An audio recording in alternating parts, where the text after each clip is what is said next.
안녕하십니까. 반갑습니다. 잘 지내셨습니까? 네. 잘 지내셨다는 말은 강좌를 반복해서 들으셨다는 얘기겠죠? 아니, 왜 소리가? 지난주에 우리 열심히 하신다고 제가 자꾸 말씀을 드렸는데 열심히 계속 해주시기 바랍니다. 기초 강의 지나고 나면 나중에 후회해요. 그때 2개월 좀 더 많이 열심히 했어야 되는데 라는. 그러니까 그러시지 않도록 남은 기간 동안 뭐 이미 우리한테 연말이나 이런 거 없어진 지가 오래되니까 집중적으로 반복해 들어주십시오. 오늘도 좀 중요한 이야기에서부터 시작을 하겠습니다. 자, 6주차 주택저당 증권, 제가 뭐라고 말씀드렸어요? 지난주에 말씀드렸던 저당의 유동화는 요거 설명하기 위해서 깔아놓은 거다라고 말씀드렸고, 오늘 그것과 관련된 얘기를 같이 반복하면서 주택저당 증권에 대해서 이야기를 할 거고요. 오늘 이야기 중에서 얘가 난도가 제일 높고 여러분이 처음 들어보는 외갯말이 몇 개 나와요. 외갯말이. 그러니까 좀 차근차근 들어주셔야 되고요. 그 다음 부동산 투자회사, 그 다음 여기서부터 여기까지가 부동산 개발이에요. 부동산 개발 및 관리론.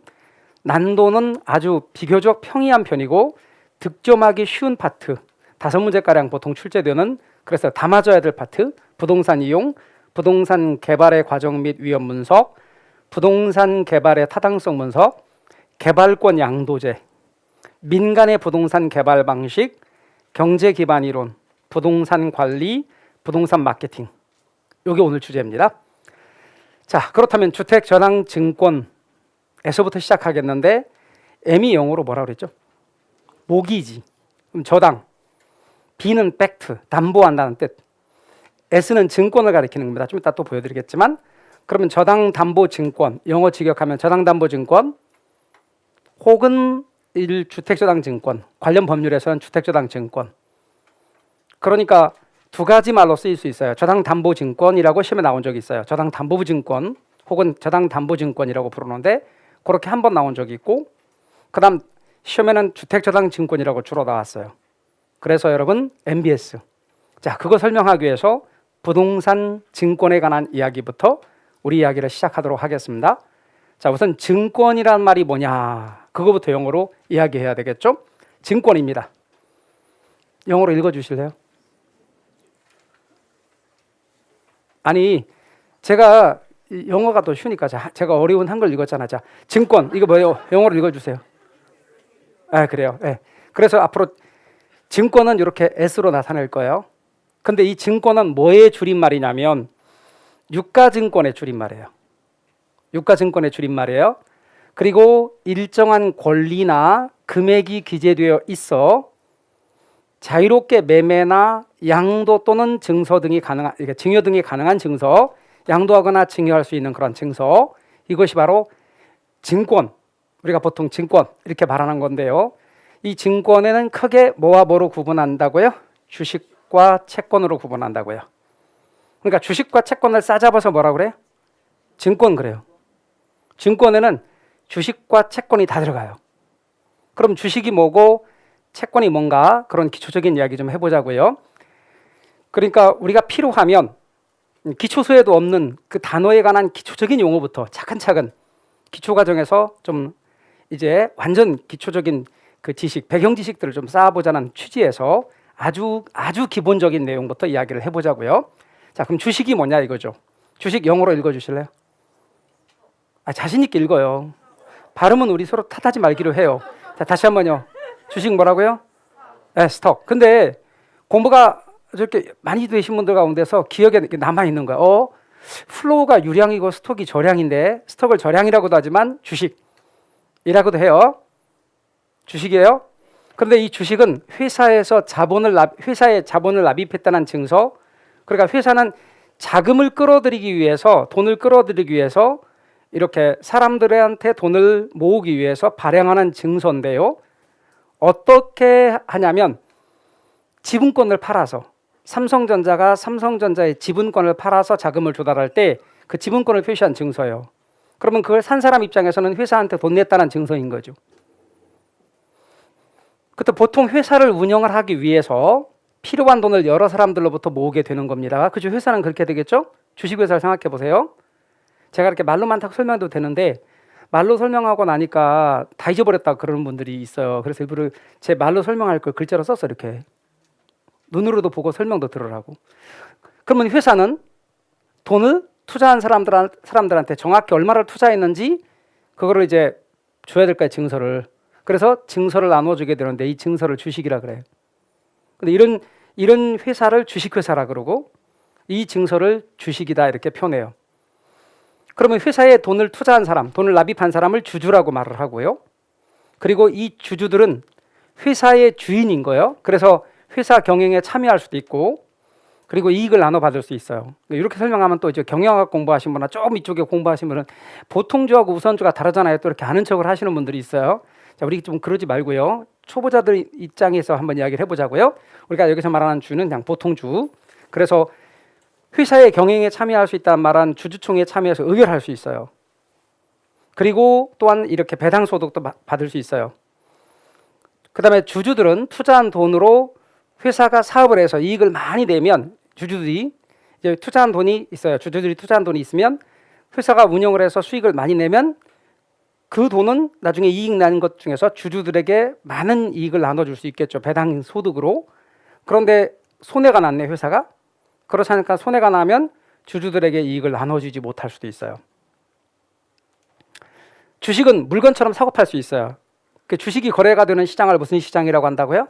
그리고 주식시장에서 사고 팔 수도 있고 같은 회사 주식이라도 시기에 따라서 시점에 따라서 비쌀 때도 있고 쌀 때도 있어요. 그러니까 어느 때 사는 게 좋으냐면 쌀 때 사서 비쌀 때 파면 주식의 시세 차익, 양도 차익을 남길 수 있어요. 그러면 이런 식으로 회사가 돈을 마련한다면 요거는 무슨 금융이라고 말하냐면 지분금융이라 그래. 주식 발행을 통해서 자금을 조달하는 걸. 그리고 이런 주식과 같은 경우를 무슨 증권이라 그러냐면 지분증권이라고 그래요. 좀 이따 또 얘기할게요. 그다음 채권이요. 채권은 영어로 읽어주실래요? 크게 읽어요 그냥. 뭐라고요? 아니 읽어주시라고 채권. 자, 예. 그런데 잘 읽으려고 그러지 말고 그냥 한글로 읽어. 왜? 본드예요. 그런데 여러분이 혼동하시는 게 있어요. 이야기하는 거 보니까 어떤 분이 이런 말을 해요. 민법에서 채권 그렇지 않다고 그랬는데요. 민법 선생님이 채권이라고 말하는 거 그거 아니라고 그랬는데요. 그 채권하고 이 채권 다른 거예요. 민법에서 물권 채권할 때 그 채권하고 이 채권은 다른 거라고. 그래서 한글은 글자가 똑같은데 의미에서 한자가 달라. 그래서 반드시 우리 한글에는 한자를 같이 병행해 써야 돼요. 그래서 여러분 민법에서 배운 채권 이거고 지금 부동산학에서 말하는 채권 이거고 이 권자는 권세 권자고 여기서 이 권자는 문서를 나타내는 문서를 나타내는 또는 책을 나타내는 그런 권자고 그럴 때 민법에서 특정인 이 사람 주로 채권자겠죠. 특정인이 다른 특정인 채무자에게 어떤 행위 예컨대 변제 돈을 갚으라고 요구하는 어떤 변제를 청구할 수 있는 권리 이게 채권이란 말이에요. 야, 돈 갚아 이렇게 요구할 수 있는 권리 이게 뭐예요? 민법에서 말하는 채권.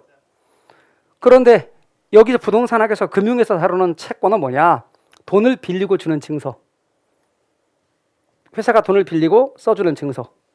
그럼 개인 간에는 채권을 발행할 수 없으니까 돈을 빌리고 얼마 빌렸어 하고 써주는 걸 차용증서. 그러니까 개인의 차용증서와 똑같아요. 그런데 정부나 예를 들어 은행이나 회사 등이 여러 사람들로부터 돈을 모으기 위해서 정확하게 빌리는 거예요. 발행하는 증서. 일종의 차용증서와 같이 자금을 빌리면서 정해진 이자와 원금을 만기에 상환한다는 조건에 따라 작성된 증서. 그러니까 예를 들면 분기별로 이자 준다. 그리고 만기 때 원금 갚는다. 그런 게 이 증서에는 다 써 있어요. 얼마를 빌렸다. 그리고 이자율 몇 % 준다. 그리고 만기는 언제다.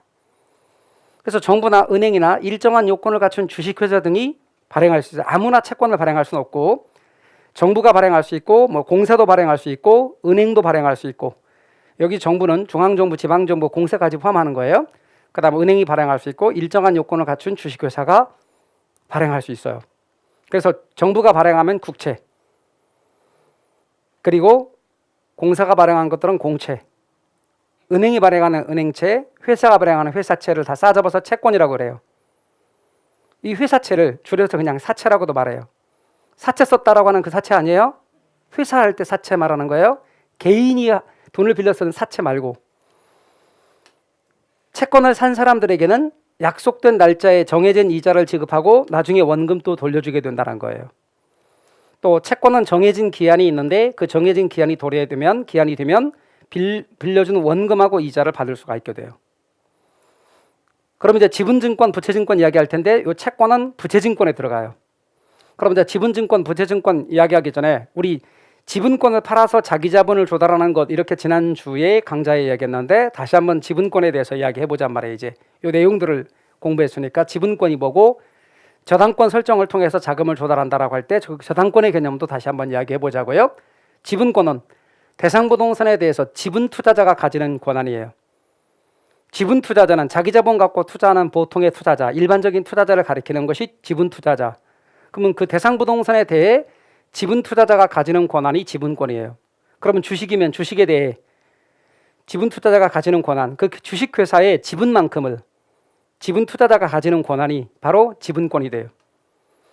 그래서 지분권을 팔아 자기 자본을 조달하는 게 뭐냐면 지분금융이 되는 거예요. 그러면 삼성전자 주식을 산 지분 투자자가 있다 합시다.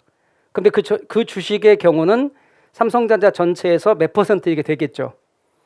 그만큼이 지분권이야. 그 삼성전자 전체의 지분권이에요. 그럼 어떤 사람이 삼성전자 주식의 0.1%를 갖고 있다. 그럼 0.1% 지분만큼을 갖고 있는 거죠. 삼성전자는 0.1%만큼을 갑이라는 사람에게 팔아서 자본을 조달했으니까 삼성전자 주식은 주식 발행하는 것, 삼성전자 주식은 지분증권이고 이렇게 자금을 조달한 것은 지분금융이다. 그런데 삼성전자처럼 주식시장에서 부동산도 어떤 부동산 회사가 증권을 발행했다. 그 증권 발행을 통해서 그 부동산 관련 회사가 좀 이따 부동산 투자회사나 부동산 개발회사가 등장하는데 자기 자본을 조달했다. 그 지분금융입니다. 저당권은 대상 부동산에 대해 저당 투자자, 앞으로 저당 투자자란 대출자를 가리키는 겁니다. 대출자라고도 부르고 여기다가 하나 더 저당자 붙이면 뭐라고 부른다고요? 저당 대출자. 그냥 대출자 또는 저당 대출자, 저당 투자자 같은 말. 그러면 대출자가 가지는 권한, 저당권입니다. 에듀윌 유료 회원만의 라이브 클래스. 두 번째 시간 보겠습니다. 이제는 논란을 합니다. 자, 정신 차리시고 이번에 합격 진도 나갑시다. 누구세요? 전 애들 교수인데요. 제가 늘 가까이 있으니까 이번엔 합격. 집에서도 학원처럼 공부하는 혜택.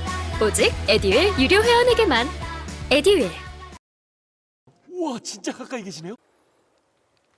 그럼 저당을 설정하거나 이렇게 사채를 발행한다 할 때 이 사채는 개인이 사채 썼다 할 때 그 사채가 아니라 채권을 말하는 겁니다. 그러면 저당을 설정하거나 사채를 발행해서 채권 발행해서 타인 자본을 조달하는 것은 무슨 금융에 해당된다? 부채금융에 해당된다. 그래서 크게 구분하면 내 거 파는 건 무슨 금융이고 지분금융이고 빌리는 건 부채금융이다. 그럼 내 걸 팔 때는 지분권을 판다고 말하고 이 지분권 팔아서 자기 자본을 조달하는 것이 지분금융이고 빌릴 때는 반드시 담보로 하거나 아니면 채권을 발행해서 돈을 빌리는 것, 이게 바로 부채금융이고. 그러면 이제 지분증권과 부채증권 이야기도 해보자 말입니다. 지분증권은 지분금융을 얻을 목적으로 발행하는 증권. 그래서 삼성전자 주식 같은 주식은 대표적인 무슨 증권? 지분증권. 그러면 부동산 시장에서 삼성전자처럼 주식회사가 있을 거란 말이에요. 그 주식회사가 증권시장에 주식을 발행해서 자본을 조달한다. 그럴 수 있겠죠? 그게 바로 대표적인 게 부동산 투자회사. 좀 이따 얘기할. 얘는 주식회사거든. 그러니까 이 주식회사에서 뭘 발행해요? 주식을 발행하지. 그래서 주식을 발행해서 자금을 조달하니까 무슨 금융 방식이에요?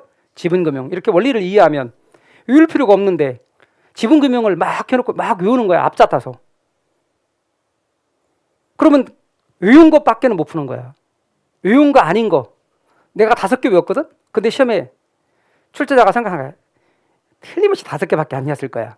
6번째 거 이걸 내는 거야. 그러면 이제 외우지 않았으니까 못 푸는 거야. 그래서 제가 여러분에게 뭐라고 말하냐면 원리를 이해하지 않으면 찍을 수가 없어요.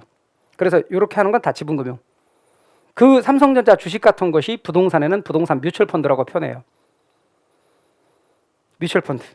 부채증권은 부채금융을 조달할 목적으로 발행하는 증권. 그러니까 채권 같은 경우는 전부 다 부채증권에 들어가는 거지. 그런데 우리가 공부하는 아주 주가 되는 이렇게 ABS 자산유동화증권이나 이제 주택저당증권은 다 무슨 증권에 들어간다? 부채증권. 질문이요. MBS는 무슨 증권? 부채증권. 다시 한번 MBS 무슨 증권? 부채증권. ABS 부채증권. MBS 부채증권. ABS 부채증권. MBS 부채증권. 이렇게 말했지만 나중에 뭐라고 말하냐면 MBS는 무슨 증권인가요? 이렇게 물어본다고. 무슨 증권? 부채증권. 근데 MBS는 부채증권인데 이 MBS를 세분하면 MBS의 종류를 4가지를 배우는데 몇 가지 배운다고요? 4가지 배우는데 그 4가지 중에 한 개는 꼭 지분증권 같은 게 있어. 생긴 게 꼭 지분증권 같은 형식을 취한다고. 하나는 부채증권 같은 채권형 형태를 취해요. 근데 2개는 이 2개를 섞어 놓은 것 같은 성격이 있어요. 그걸 혼합형, 짬뽕형이거든. 혼합형. 그러니까 이런 성격을 무슨 형이라 그래? 지분형. 이런 성격을 채권형. 2개 섞어 놓은 걸 혼합형. 그래서 MBS는 뭔데 기본적으로? 부채증권인데 형식에 따라서 지분증권 같은 형식을 취하는 걸 무슨 형이라 해요? 지분형이라 해. 부채증권 성격을 지니는 것은 채권형이라 해. 2개를 섞어 놓은 혼합형이라 그래. 무슨 형이 있어요? 지분형, 채권형, 혼합형.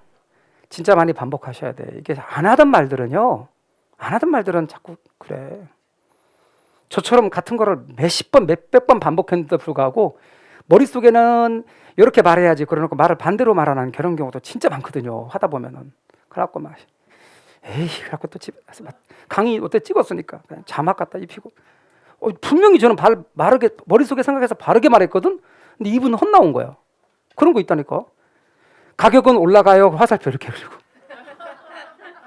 에이씨. 그런 게 있다니까 진짜로. 그러니 하물며 여러분들은 한 번도 들어보지 못했는데 헷갈리지. 자, 무슨 형이 있다고요? 지분형, 채권형, 혼합형 이렇게 있습니다. 잘 여러분이 기억을 하셔요. 자, 그러면 이제 지분증권에 관한 이야기를 좀 해보자고요. 지분증권 대표적인 게 뭘 예를 들었죠? 우리 아까 처음 시작할 때 주식. 그러면 부채증권은 채권. 그거 구조를 이야기해드리려고 그래요. 지분증권이 있고 이 지분증권이라는 것은 지분금융을 얻기 위해 발행하는 증권이라 그랬고 그것의 대표적인 예가 주식이라고 말씀드렸어요.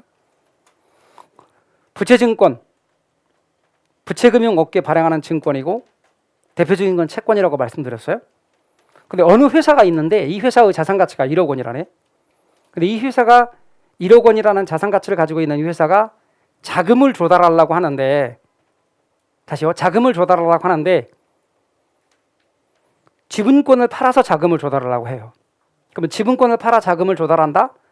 그러면 얘는 주주인데 이 주주는 지분 투자자죠.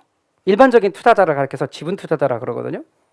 그러면 A 회사로부터 이렇게 지분 투자자한테 주식 발행을 한 거야.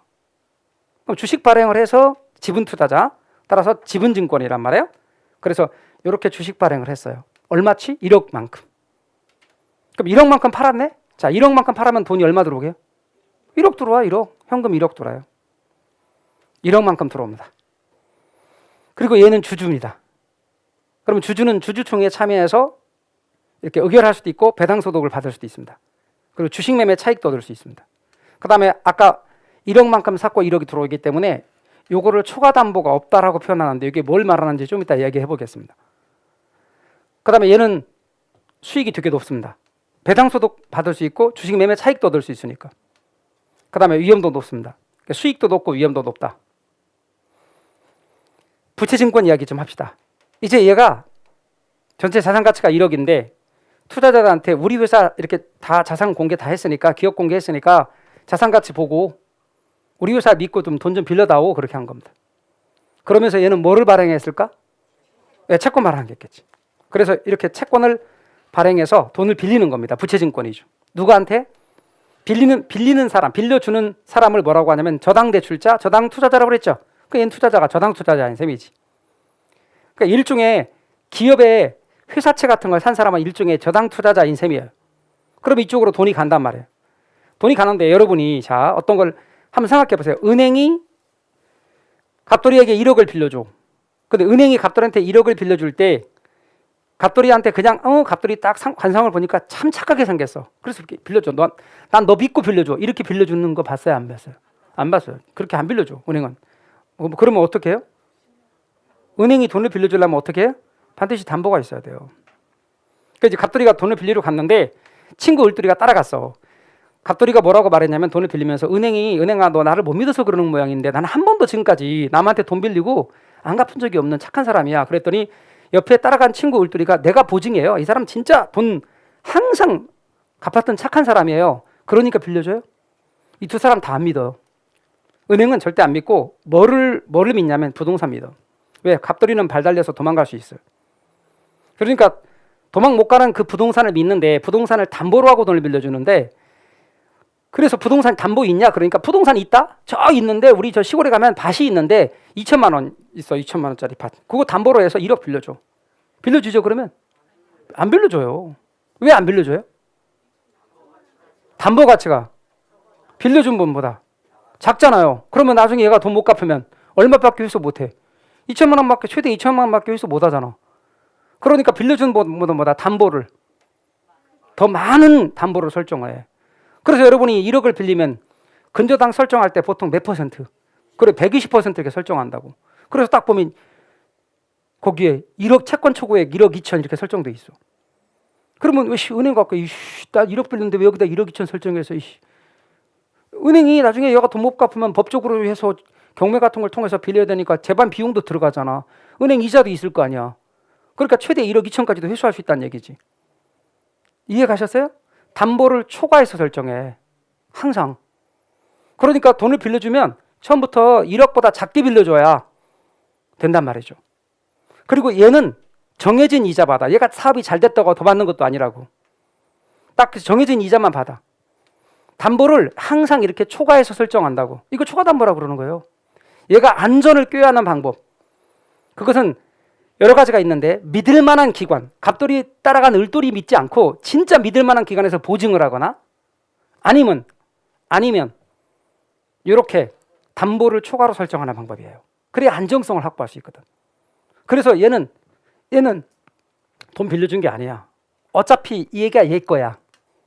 그러니까 지분자가 들어가는 주식 혹은 지분형이나 혹은 주식 이런 구조는 절대로 초과담보라는 개념이 없어요. 초과담보라는 개념은 빌리는 것에서만 나타나는 거예요. 채권 구조에만.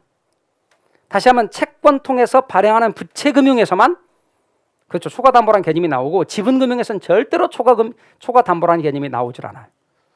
그럼 제가 MBS가 종류가 몇 개 있다 그랬어요. 4개가 있는데 그중에 구분하면 몇 가지로 구분한다 그래서 형으로 구분하면 3가지. 무슨 형? 지분형, 채권형, 혼합형. 좀 이따 볼 지분형은 대표적인 게 MPTS라는 건 이런 구조예요. MBB는 이런 구조예요. 그럼 질문합시다. MPTS는 이런 구조니까 초과담보라는 개념이 있을까 없을까? 없어. MPTS는 초과담보 없어. MBB는 있어요. 2개를 짬뽕한 건 2가지가 다 있는 MPTB나 CMO라는 게 있는데 걔네들은 2가지가 다 있기 때문에 초과담보가 있어. 그래서 여러분 초과담보라는 개념, 이 기초 개념만 알아도 나중에 답을 탁탁탁 찍어. 그래서 나중에 답 여러분 제가 알려드린 대로 하면 답 다 맞아 진짜. 다 맞는데 뭐를 못하는 줄 알아요? 방금 제가 말한 단어들 처음 들어봤거든. MPTS 이런 거. 그래서 그걸 부지런히 반복해서 읽으셔야 돼. 다시 한번 말씀드리지만 이렇게 내 거 팔아서 자금을 조달하는 지분금융은 어차피 이 사람 거란 말이야. 그러니까 초과담보라는 개념이 없다. 근데 초과담보라는 어디서 나오는 거냐면 이렇게 부채금융, 말하자면 채권 구조를 갖고 있는 부채금융에서만 초과담보라는 개념이 나온다. 이거 잊지 마셔요. 자, 그 다음 얘는 딱 정해져 있는 이자 수익 받기 때문에 수익도 낮고 위험도 낮아. 얘는 위험도 크고 수익도 커. 얘는 위험도 작고 수익도 작아. 그러면 MPTS는 위험도 크고 수익도 커. MBB는 위험도 작고 수익도 작아. MPTS가 역사적으로 이제 등장하고 나서 외면을 받게 된 게 위험이 너무 커. 수익 높은 건 좋은데. 그래서 나온 게 MBB예요. MBB는 위험도 낮고 수익도 낮거든. 그런데 MBB에 대해서 사람들이 관심을 덜 하고 다른 걸 원하는 이유가 너무 수익이 낮아. 그래서 위험도 중간, 수익도 중간인 게 필요했어요. 그게 혼합형이야. 제 말 이해가 되셨죠? 그럼 이제 자연스럽게 넘어갈 건데 우리 지난 시간에 했던 저당시장의 구조를 다시 한번 우리 기억을 살려보잔 말이에요. 자, 이 사람 차입자 혹은 부처예요. 저당 차입자 이렇게 할 수 있단 말이에요. 이 사람은 대출자 혹은 저당 대출자, 금융기관입니다. 그러면 금융기관이 100억 원의 자금을 조성했다 치자. 그러면 갑돌이 같은 저당 차입자에게 1억씩 빌려줍니다. 그러면 갑돌이 같은 사람에게 1억씩 100명에게 빌려줄 수 있죠. 자금을 대출합니다. 1억을 빌려주되 융자 기간은 10년이고 이자율은 5% 고정금이라고 하잔 말이에요. 그럼 대출과 동시에 이쪽은 뭐가 설정돼야 되겠죠. 첫 번째가 저당권 설정됩니다. 저당권이 설정되고 원금과 이자를 받을 수 있는 권한을 원리금 수취권이라고 합니다. 그러니까 이쪽으로 저당권이 가고 원리금 수취권이 간다 이 말입니다. 따박따박 원금과 이자를 받을 수 있죠. 이 부분을 1차 저당 시장이다라고 한다는 겁니다. 1차 저당 시장에서는 집 사기에 돈 빌리는 걸 네 글자로 무슨 대부? 저당 대부라고 한다고 그랬어요? 그러면서 저당권이 설정되는 시장이라고요? 근데 말이죠. 녹화된 강의는 나중에 몰아듣게 되더라고요. 라이브 클래스 같은 경우는 학원 스케줄에 맞춰서 꼭 들어야 하니까 공부도 미루지 않게 되고 학원에 가 있는 느낌이 들더라고요. 집에서도 생생한 강의 현장을 느끼고 싶다면 라이브 클래스가 딱인 것 같아요. 얘가 얼마 빌려줬죠? 1억 빌려줬죠. 그러면 얘는 얼마 받을 권리가 있죠? 1억. 그러면 돈 받을 권리를 두 글자로 민법에서 뭐라고 부르죠? 채권이라 그런다고. 당연히 돈 빌려준과 동시에 1억을 받을 수 있는 권리가 얘가한테 있죠. 그 권리는 반드시 뭘 따라가냐면 이 저당권을 따라간다고. 그걸 뭐라고 말하면 저당권의 피담보 채권이라 한다고. 그 저당권의 피담보 채권이 저당 채권이에요. 저당 채권이 형성되는 거예요. 자연스럽게. 이 저당 채권은 채권할 때 이 채권은 민법에서 말하는 그 저당 채권 그런 개념 피담보 채권의 개념인데 이 피담보 채권은 여기서 말하는 저당 채권이라고 하는 개념 할 때 이 저당 채권은 민법에서 피담보 채권이라고 좀 이따 제가 말할 겁니다. 근데 그 피담보 채권이 형성이 됩니다. 그 피담보 채권에 대해서 제가 민법 시간에 배우지만 살짝 기초해서 설명을 먼저 드릴 겁니다. 돈 받을 수 있는 권리. 이해 가십니까? 그런데 얘가 자금에 그러면 얘가 돈이 이제 1억씩 100명에게 빌려주게 되면 돈이 몇 년간 묶이죠? 10년간 묶입니다. 그 돈이 묶이는 위험을 뭐라고 한다 했죠? 유동성 위험입니다. 5%로 돈을 빌려주고 났는데 빌려주자마자 시장금리가 5.1%로 올랐네? 그러면 그 돈이 100억이 지금 있으면 5.1%로 수익 낼 텐데 지금 5%로 묶여 있죠. 그 무슨 위험이랬죠? 금리 위험이라고 그랬죠. 이거 해소하는 방법은 이 저당권을 유동화하는 거죠. 근데 우리 민법은 영미법과 다르게 영미법은 저당권 자체를 사고 팔고 하지만 우리 민법은 대륙법을 따르고 있기 때문에 저당권을 사고 팔고 하지 않고 저당권의 양도라는 것도 그 저당권에 따라가는 피담보 채권을 이거를 넘기는 거죠. 그래서 채권을 얘한테 매각하는 거죠. 저당권은 얘가 관리하고 저당권은 얘가 관리하고 피담보 채권인 저당 채권을 넘기는 겁니다. 얘한테. 채권을 매각해요. 다시 말하면 이 저당 채권은 얼마 받을 권리죠? 1억 받을 권리인데 전체로는 100억 받을 권리겠죠. 그럼 다 넘겼다면 100억 받을 권리가 넘어가는 거죠. 쉽게 말하면 그냥 100억이야. 그 자체야. 그래서 1억 그 자체가 아까 대출했다 1억 그 자체가 저당 채권이고 피담보 채권이라고. 그러니까 전체로는 100억이야. 그 100억이 넘어간다고 생각하면 돼. 이쪽으로. 100억 받을 수 있는 권리가 넘어갔죠. 그 권리를 기초로 증권을 만들어요. 그러니까 요거를 뭐라고 말하냐면 아까 제가 뭐라고 말하면 저당 담보부 채권, 저당 담보부 채권, 그냥 저당 채권이라고 부르거든. 또는 저당 증권. 이게 저당 증권이야. 저당 증권은 저당권과 피담보 채권을 한데 묶어서 발행하는 증권인 거죠. 걔를 기초로 발행하는 증권인 거지. 그러면 투자자가 얘를 산단 말이죠. 그럼 투자자가 어떤 걸 산다는 것은 투자자가 사는 건 투자라고 그래요. 그럼 투자자가 투자를 결정하려면 언제나 이 투자자의 요구 수익률과 그 투자 대상의 기대 수익률을 비교한다고. 그럼 투자자의 요구 수익률이 3%라면 이 투자 대상의 기대 수익률은 이거보다 커야지. 4%. 근데 말이죠. 지난 시간에 의해서 좀 더 진일보 나가면 얘가 6%면 투자할까 안 할까? 하겠지 당연히. 그런데 그러면 저당이 유지가 안 돼. 얘가 6%면 왜 저당이 유지가 안 되냐면 여기서 100억을 5%로 빌려주면 얘가 얼마 번 거죠? 100억에 5%. 5억 번 거야. 일부러 제가 100억 5% 계산하기 쉬우라고 그렇게 한 거예요. 5억 벌었네? 그리고 여기서 6억 지급하는 거야. 5억 벌어서 6억 지급하니까 얘는 1억 유동화가 될 때마다 1억씩 손해나. 그러면 유동화가 이루어질 수가 없어요. 그러니까 여기에서의 수익률은 얘와 얘 사이에 들어가는 수익률이라 해야 돼. 그래서 항상 구조가 얘가 제일 높고 그 다음 높고 그 다음 높고 그래야 저당의 유동화가 이루어질 수 있어요. 그러면 이제 돈이 들어가네. 100억만큼 발행했으니까 100억이 들어가요. 100억이 들어오니까 유동성 위험이 해소돼. 그리고 100억을 5.1%로 빌려주면 금리 위험도 해소돼. 그런데 우리나라는 한국주택, 우리나라 당시 상황 때문에 뭔가 신뢰할 수 있는 눈에 보이는 실체상의 회사인, 그리고 그것도 정부 기관이 출원한 공사 형태로 출범해서 거기서 MBS를 발행하지만 미국의 경우는 오랜 전통하에 금융기관이 직접 SPC라는 특별 목적 회사를 페이퍼 컴퍼니 형태로 설립을 해서 걔가 직접 발행한다 이 말이에요.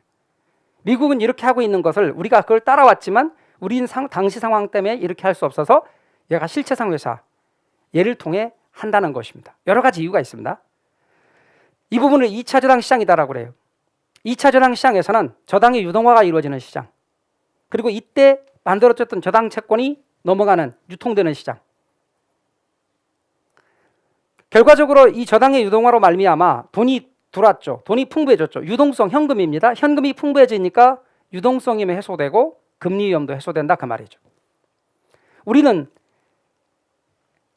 A라는 은행으로부터 갑이 돈을 빌릴 때 잘 아시다시피 얘가 대출자고 얘가 차입자라고 그랬죠. 그렇죠? 그러면 현금이 갑니다. 1억 원이라는 돈이 갔다고 합시다. 그러면 이쪽에 뭐가 갈 거냐 이거죠. 저당권이 설정된다 그랬죠. 근데 저당권의 설정과 동시에 얘는 얘한테 1억을 받을 권리가 있잖아.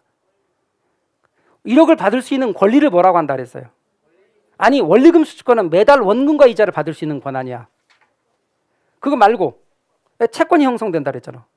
그 채권이 저당권을 따라가는 채권이라 해서 뭐라고 말하냐면 피담보 채권이라고 부른단 말이야. 그래서 민법 시간에 피담보 채권에 대해서 이야기를 할 거라고. 앞으로 공부를 더 하다 보면 민법 시간에 피담보 채권에 대해서 배우게 될 거예요. 그리고 얘를 대출자, 얘를 차입자, 민법 시간에 얘를 저당권자, 얘는 저당권 설정자라고 한단 말이죠. 그러면 이 피담보 채권에 대해서 좀만 더 이야기를 해보잔 말이죠. 이 피담보 채권은 주택저당 채권인데, 우리가 말하는 주택저당 채권, 저당 채권인데, 이 저당권에 의하여 담보할 수 있는 채권입니다. 이 피담보 채권을 기초로 발행되는 그 채권이 주택저당 채권이에요. 즉 아까 저당 채권이라 부르는 거예요. 그런데 저당권에 의하여 담보할 수 있는 채권입니다. 민법 시간에 말하는 이 피담보 채권에 기초한 채권이, 본드가 바로 주택저당 채권이라고 생각하시면 돼요. 그런데 이 저당권에 의해 담보할 수 있는 채권이고, 돈을 빌려줄 때 토지나 건물 등의 담보를 통해 가지는 채권이에요. 토지나 건물을 담보를 통해 돈을 빌려준 사람이 빌려준 돈을 받을 수 있는 권리가 바로 피담보 채권이에요. 그리고 토지나 건물을 담보로 빌려준 돈 1억 그 자체를 피담보 채권이라 그래. 그리고 이 피담보 채권이 표시가 된, 이런 채권이 표시가 된 증서가 주택저당 채권이라고 생각하시면 돼요. 그리고 그 주택저당 채권을 기초로 해서 말하자면 정확하게 저당권과 피담보 채권을 묶어서 하나의 유가증권을 발행한다면 그게 저당증권이에요. 다시 말하면 MBS가 대표적인 예라 그 말이에요. 그래서 여러분께서 유념할 것은 바로 여기에 형성됐던 이 피담보 채권, 이것이 증서화되어서 표시되는 그 증서를 바로 주택저당 채권 이렇게 볼 수 있고, 이 주택저당 채권을 기초로 발행되는 증권이 바로 뭐가 되냐면 MBS다. 이렇게 여러분이 알아두시면 좋겠습니다. 그래서 다시 돌아오면 이 저당 채권, 이 저당 채권이 형성된다 할 때 저당 채권, 이게 피담보 채권이라고 이해하시고 그냥 바로 그 피담보 채권을 기초로 해서 바로 이렇게 MBS가 발행되는 거다. 이렇게 여러분이 이해를 하시면 되겠습니다. 자, 그 다음 저당시장의 구조를 다시 한번 이야기를 해드리면, 약식으로 간단하게 줄였는데 이 대출기관 A라는 금융기관이라고 가정해보자 말이에요. A라는 금융기관에는 여러 가지 저당들이 있을 거예요. 만기가 3년인 것도 있고 이자율 3%, 만기가 5년이면서 이자율이 3.2%, 만기가 10년이면서 이자율이 3.5%, 고정금리도 있고 변동금리도 있고 다양한 저당들이 이렇게 있을 거란 말이에요. B라는 금융기관도 그러하고 C라는 금융기관도 그러하단 말이죠. 얘네들이 자금의 여유가 있다면 이 저당권을 자신의 자산 포트폴리오의 일부로 보유하고 있으면 거기에 원리금 수취권이 따라가기 때문에 원금 이자를 따박따박 받을 수 있어서 종국에는 빌려준 돈에서 원금과 이자를 받을 수 있게 됩니다. 그런데 자금의 여유가 없다면 이 가지고 있는 보유하고 있는 저당 채권의 전부 또는 일부를 이렇게 얘한테 매각할 수 있습니다. 이 저당권에 따르는 채권을 이렇게 넘깁니다.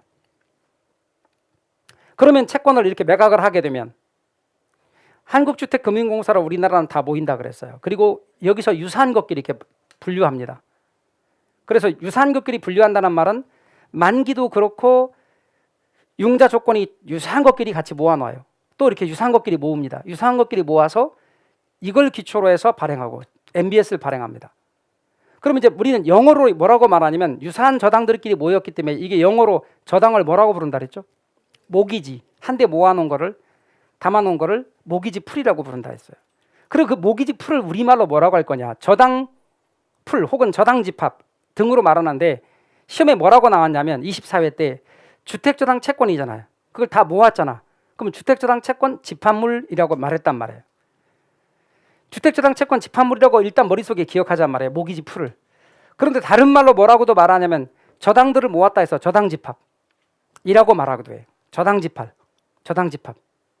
그래서 여러분께서는 주택저당 채권 집합물 또는 저당 집합이라고 말합니다. 이걸 기초로 MBS를 발행하는데 요걸 기초로 해서 요런 MBS 발행하고 요걸 기초로 요런 MBS 발행하고 요걸 기초로 요런 MBS를 발행했는데 제가 MBS의 종류를 세 가지로 구분하면 무슨 형이 있다고 그랬죠? 지분형, 채권형, 혼합형. 이를테면 얘는 지분형이야. 그 지분형 MBS의 대표적인 게 MPTS를 발행하는 거야. 이건 이를테면 채권형이야. 그러면 MBB를 발행하는 거야. 얘는 이를테면 혼합형이고 혼합형은 MPTB나 CMO가 있다 이 말이에요. 그걸 발행하면 투자자는 자기가 원하는 걸 선택해서 투자할 수 있다 그 말이죠. 그러면 돈이 들어가는 거예요. 자, 그럼 다시 돌아와서 저당시장에 참가자는 차입자, 그리고 발행자, 그리고 투자자가 있단 말이죠. 그런데 유념할 것은 시장에 참가자가 예를 들어서 이달에 30만 원을 이렇게 원금이자 갚았네? 그 원금이자 30만 원 누가 받느냐는 거, 누가 갖느냐는 거지. 누가 갖느냐? 지분형이면 얘가 주인이야. 지분형이면. 그러니까 얘는 받아서 넘겨줘야 돼. 그럼 30만 원 받아서 얘한테 다 넘겨주고 나면 이 구조가 얘하고 얘가 모르는 사이인데 그럼 이게 유지되려면 얘가 있어줘야 되잖아. 그럼 이런 저당 시장의 구조가 있어줘 작동하려면 비용이 들어가잖아. 그러니까 다 넘겨주지 않고 저당을 관리하는 비용 예를 들어 10,000원이라 치면 10,000원 떼고 29만 원이 얘한테 가는 거예요. 제 말 이해가 되셨어요? 그게 지분형. 근데 채권형은 얘가 얘한테 그냥 일종의 회사채 같은 채권 발행하고 돈 빌린 거예요.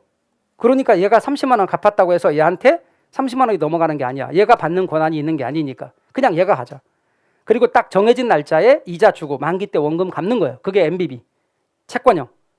MPTB는 두 가지가 혼합한 거니까 MPTS처럼 들어올 때마다 주는 것이 아니라 예를 들면 분기별로 한다든가 분기별로 아니면 옛날에 반기별로 한다든가 6개월 단위로 이렇게 정해놓고 얘한테 가는 거예요. 자, 그렇다면 이제 제가 MBS의 종류를 말하면서 몇 가지가 있다고 그랬어요? 총 4가지. 4가지 중에 첫 번째가 뭐라고요? 같이 읽습니다. 시작.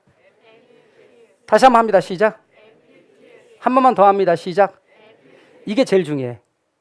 여러분이 영어로 다 기억할 수 있으면 좋고 만약에 그러지 못하면 이걸 기억하셔야 되고 이거보다 이 말은 한참 덜 중요해. 10 중에 중요도의 9가라면 전체를 10 중에 중요도가 9라면 얘가 9야. 얘는 1밖에 안 돼요. 한글은 다르게 부를 수 있다는 걸 잊지 마시고 꼭 MPTS를 기억하십시오. 영어 미국에서 왔기 때문에 여러분 MPTS라고 꼭 알고 계세요? 이거 줄여서 이체증권 이렇게 부르는데 모든 학자들이 이체증권 이렇게 부르지 않아요. 저걸 용어를 여러 개 써서 복잡하게 부르기도 해.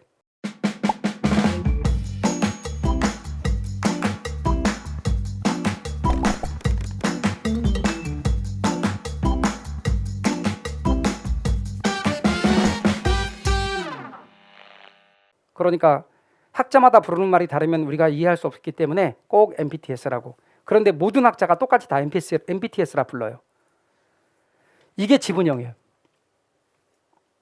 그럼 지분형의 경우에 아까 시장의 참가자 셋을 말해봐요. 누가 참여한다고 그러냐면 차입자, 발행자, 투자자가 참여한다 그랬어요.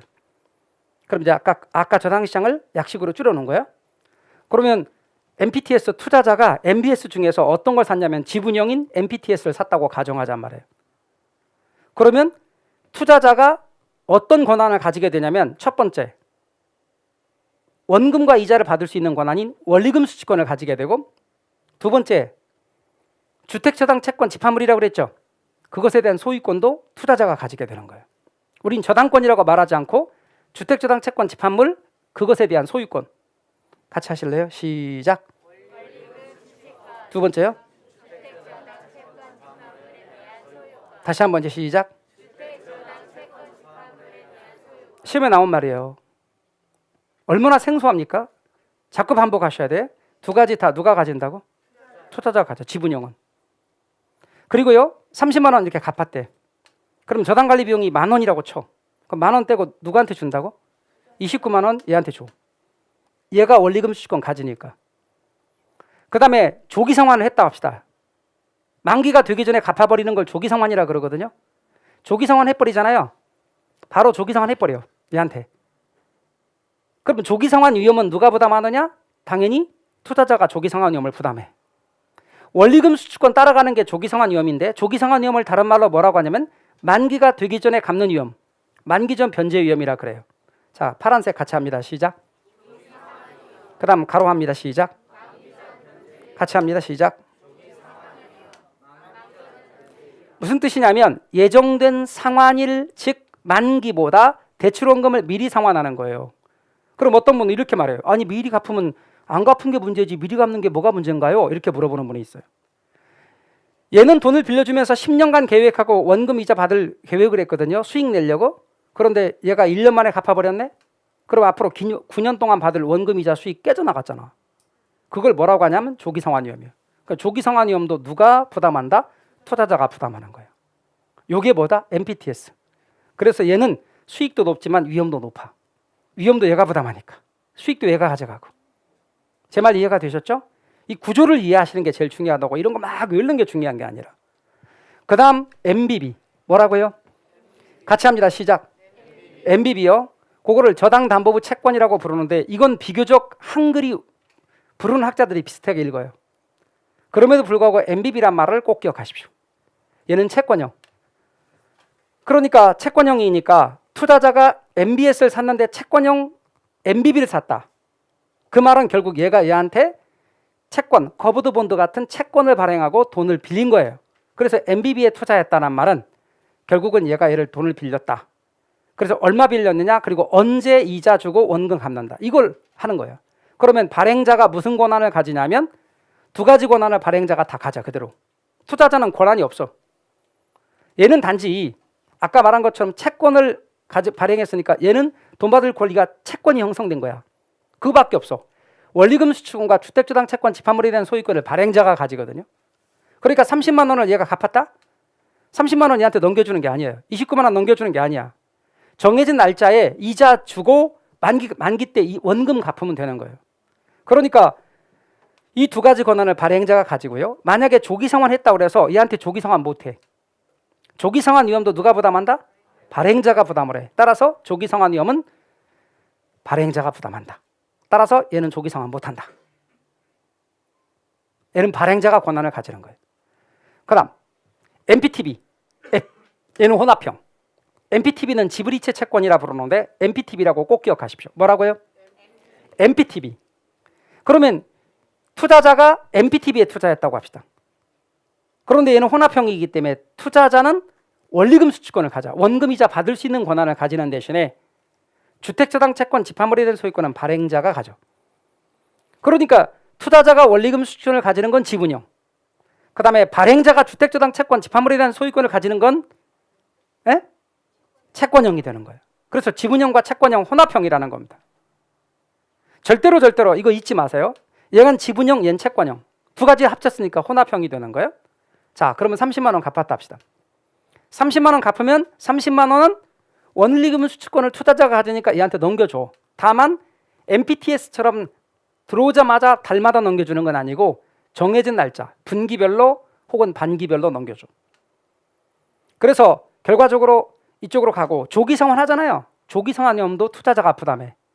그러니까 당연히 투자자가 조기상환위험을 부담해요. 이건 혼합형. 근데 말이죠. 아까 제가 그랬어요. MPTS는 참 좋은데 위험이 너무 커. 수익은 커서 좋은데 위험이 너무 커서 외면당했다 그랬어요. 그리고 나와서 나온 게 안전한 게 필요했어요. MBB는 진짜 안전해. 근데 수익이 너무 낮아. 그래서 좀 수익도 중간이고 위험도 중간인 게 좋겠네 해서 혼합형이 나왔거든요. 그런데 이것도 투자자의 다양한 욕구를 충족할 수 없어. 왜? 상품이 하나밖에 없어. 어떤 투자자는 나는 수익률이 좀 낮더라도 만기가 짧은 게 좋아. 그런 사람도 있고, 어떤 사람은 나는 만기가 길어도 수익률이 높은 게 좋아. 이런 사람도 있고, 나는 중간이면서 수익률도 중간인 게 좋아. 이런 사람도 있단 말이야. 투자자의 다양한 욕구를 충족하기 위해서 이걸 다양한 형태로 발행한 게 CMO예요. 그래서 다계층 채권이에요. 자, 뭐라고요? 다시요. 뭐라고요? 다시 한번요. CMO 우리말로요. 다계층 채권. 우리말보다 CMO가 훨씬 더 중요하고요. 예, 혼합형입니다. 그런데 MPTB와 뭐가 다르냐? 투자자가 원리금 수취권 투자자한테 넘기고 발행자가 주택주당 채권 집합물에 대한 소유권을 가지기 때문에 혼합형이 맞습니다. 이달에 30만 원 갚잖아요. 30만 원이 투자자에게 넘어가긴 넘어가는데 이 투자자가 아까 말한 것처럼 투자 대상이 하나가 아니야. 다양해. 그래서 트렌치별로 다양한데 트렌치가 뭐냐면 주택주당 채권 집합물을 담보로 발행된 총 금액이 예컨대 80억이라고 합시다. 그럼 80억만큼 발행해. 80억만큼 발행할 건데 10억씩 8개 그룹으로 나눠서 발행하는 거야. 만기와 이자율을 다 달리하고 8개 그룹으로 나눠서 발행하는데 이 그룹을 뭐라고 부르냐면 트렌치라 불러요. 그중에 A 트렌치, 얘는 만기가 1년이래. 이자율은 2%래. B 트렌치, 만기가 3년, 이자율은 2.1%. C 트렌치, 만기가 5년, 이자율 2.3%. 이렇게 만약에 8개면 8개를 쭉 해서 8번째 트렌치는 알파벳의 마지막 글자를 써서 Z 트렌치. 얘는 만기가 10년이고 이자율은 5%래요. 이렇게 다양하게 그룹별로 나눠서 발행하는데 이 그룹을 트렌치라고 불러요. 그런데 개수가 8개든 5개든 간에 무조건하고 상관없이 마지막은 알파벳의 마지막 글자인 Z를 써요. Z트렌치 혹은 G트렌치. 그리고 제일 첫 번째 돈을 얘가 30만 원 갚았네? 그럼 얘한테 원금과 이자를 지급해. 원금이자 지급되고 원금이자 지급되고 다 끝나면 원금이자 지급될 때 두 번째 얘는 이자만 지급돼. 그 얘가 다 끝나면 그때 원금이자 지급돼. 얘가 원금이자 지급될 때 세 번째 얘는 이자만 지급돼. 그럼 얘가 다 끝나면 원금이자 다 지급이 되면 얘가 원금이자 지급돼. 이러다 보니까 얘는 자기 순서 올 때까지 돈 한 평 구경 못 하다가 만기 때 누적된 원금과 이자를 한꺼번에 지급받는 트렌치예요. 자, 그런데 서로 다른 이자율이 적용되고 이자율도 다르고 고정이자율도 있고 변동이자율도 있어요. 자, 그래서 돈이 이렇게 들어오면 다시 요 돈이 발행자한테 넘어가고 또 대출이 이루어지는 방식이거든요. 그런데 만약에 조기상환을 했다고 쳐. 조기상환하도 이 순서예요. 얘한테 제일 먼저 조기상환. 또 조기상환하면 그 다음에 얘한테 조기상환. 조기상환하면 그 다음에 얘한테 조기상환. 나는 조기상환을 피하고 싶어. 그러면 뒤쪽에 서 있을수록 조기상환을 늦출 수 있습니다. 조기상환은 기본적으로 투자자가 부담하는 겁니다. 그럼에도 불구하고 조기상환을 늦추는 방법은 요게 단기 트렌치, 요게 중기 트렌치, 요게 장기 트렌치라면 단기 트렌치에 투자하는 게 조기상환을 늦출 수 있을까? 장기 트렌치에 투자하는 게 조기상환을 늦출 수 있을까? 장기 트렌치에 투자하면 저절로 순서가 뒤로 가기 때문에 조기상환을 늦출 수 있어요. 조기상환 위험을 피하는 방법이 된다 그 말이에요. 일반 은행들은 주로 단기 트렌치를 많이 활용하고 저축은행이나 보험회사 같은 데는 주로 중기 트렌치를 활용하고 국민연금 같은 연금이나 기금 등은 장기 트렌치를 많이 활용하는 경향이 있어요. 그래서 이렇게 그룹별로 투자 대상을 다양화하는 방법. 왜? 투자자의 다양한 욕구를 충족하기 위해서. 이게 CMO. 다시 한번 교통정리. MPTS 지분형, MBB 채권형, MPTB나 CMO는 혼합형. 잡아드리면 원리금 수취권과 주택주당 채권 집합물에 대한 소유권 명칭입니다. 같이 합니다. 시작. 이거 투자자. 그 다음에 조기상환 위험 투자자가 부담합니다. 암기할 때 무조건 T자 나오는 건 투자자야. 그냥 되게 쉬워요. T는 투자자야.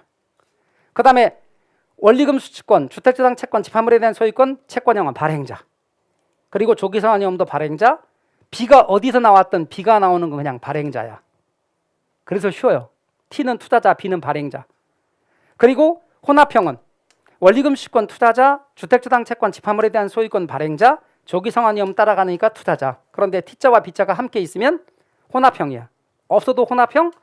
그런데 원리금 수취권은 투자자, 그리고 주택저당 채권, 집화물에 대한 소유권은 발행자인데 그냥 신경 쓰지 말고 그냥 소발만 알면 돼요. 소발만. 소발이라고 말발이라고. 소발이라고. 소유권 발행자. 그래서 외우는 방법을 굳이 말하면 T는 투자자, B는 발행자, T자, B자, 소발. T자, B자 안 붙은 것도 소발. 그래서 소발만 알면 된다. 그런데 굳이 말발이나 개발이나 꼭 그런 걸로 헷갈려 하시는 분이 있는데 소발이다. 자, 그리고 다시 한번 정리. 유형, 앞으로 S자가 붙는 건 그냥 끝이 증권으로 끝난다고. 이체증권처럼 이렇게. 그리고 나머지는 다 그냥 채권으로 끝나. 저당채권, 지불이체 채권, 다계층 채권. 그리고 트렌치의 수, 얘 하나, 얘만 여러 개. 그 다음에 주택저당 채권, 집화물에 대한 소유권자나 권리금수취권자나 조기상환 위험 부담자나 사람은 T자 붙은 건 모조리 다 투자자. B자 붙은 건 모조리 발행자. T자, B자 다 붙거나 안 붙은 거는 소발, 소유권만 발행자, 나머지는 투자자. 되게 간단해. 그래서 시험에 나오면 안 틀려요. 다만 뭐를 여러분이 어려워하시느냐. 이거 처음 MPTS, MBB 이런 말이 너무 생소해. 그래서 오늘 강의 끝나고 계속 이걸 반복해 들으라 이 말이에요. 그리고 방금 말한 주택저당 채권 집화물에 대한 소유권자 또는 주택저당 채권 집화물의 소유권, 원리금 수취권 이런 말이 생소하니까 꼭 용어를 반복해 보시라. 아셨죠? 일부러 주택저당 증권에 대해서는 자세히 이야기를 했고요. 이 자세히 기초로 또 이론 강좌에 들어가도록 할 겁니다. 우리 쉬었다가 부동산 투자 회사로 들어갈게요. 쉬었다 하시죠.